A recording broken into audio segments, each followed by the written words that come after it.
Assalamualaikum warahmatullahi wabarakatuh. Nama saya Muhammad Rizkulo. NIM saya 2502010218440.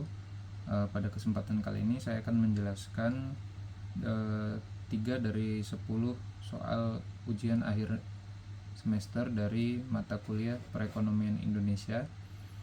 Yang pertama, apa saja tujuan utama dari investasi dan bagaimana tujuan tersebut dapat berbeda antara individu dan perusahaan. Tujuan utama dari investasi secara umum adalah untuk memperoleh keuntungan finansial di masa depan, melindungi aset dari kerusakan inflasi, serta mencapai pertumbuhan kekayaan yang jangka panjang. Namun, implementasi dan fokus dari tujuan tersebut sangat berbeda antara individu dan perusahaan. Bagi seorang individu, investasi biasanya difokuskan pada pemenuhan kebutuhan pribadi atau keluarga di masa depan, seperti menyiapkan dana pensiun, membiayai pendidikan anak, atau membeli tempat tinggal, sehingga mereka cenderung mencari instrumen yang menawarkan keamanan serta pertumbuhan dana jangka panjang. Sebaliknya, bagi sebuah perusahaan, investasi merupakan langkah strategis yang ditujukan untuk ekspansi bisnis, peningkatan kapasitas produksi, adopsi teknologi baru, atau penguasaan pangsa pasar yang lebih luas, dengan tujuan akhir untuk memaksimalkan laba operasional, menjaga daya saing di industri, dan memberikan nilai tambah yang optimal bagi para pemegang sahamnya.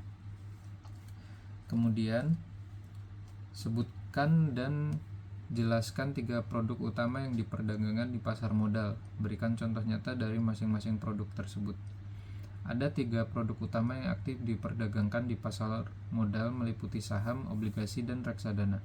Saham adalah instrumen investasi yang merupakan bukti kepemilikan penyertaan modal seseorang atau badan usaha pada suatu perusahaan terbuka, di mana contoh nyatanya adalah saham PT Bank Sentral Asia Terbuka atau BBCA, atau PT Telkom Indonesia atau yang disingkat nama sahamnya TLKM, yang bisa diperjualbelikan di Bursa Efek Indonesia atau BEI.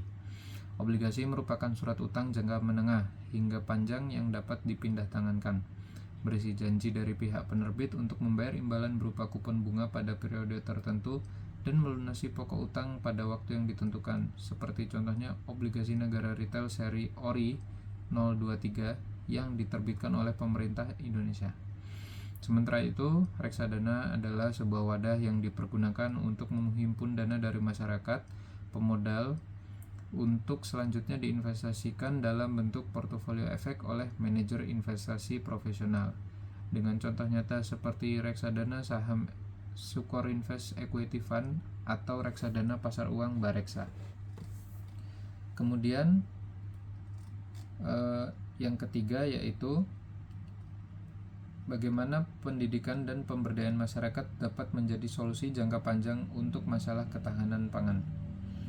Pendidikan dan pemberdayaan masyarakat memainkan peran yang sangat fundamental sebagai solusi jangka panjang, karena pendekatan ini mampu mengubah pola pikir, kemandirian, dan kapasitas teknis masyarakat secara fundamental. Melalui akses pendidikan pertanian yang memadai, para petani konvensional dapat beralih mengadopsi teknik budidaya modern, manajemen risiko iklim, serta efisiensi penggunaan sumber daya alam yang terbukti secara signifikan meningkatkan kuantitas dan kualitas hasil panen mereka. Pada saat yang bersamaan, pemberdayaan masyarakat yang dilakukan melalui pembentukan koperasi tani, pelatihan pengolahan pasca panen, hingga edukasi mengenai pemanfaatan lahan pekarangan atau urban farming akan menjadikan masyarakat bukan hanya sebagai konsumen yang pasif, melainkan aktor aktif yang mandiri dalam memproduksi, mengolah, dan mendistribusikan kebutuhan pangan lokalnya sendiri. Sekian dari saya, kurang lebihnya mohon maaf. Wassalamualaikum warahmatullahi wabarakatuh.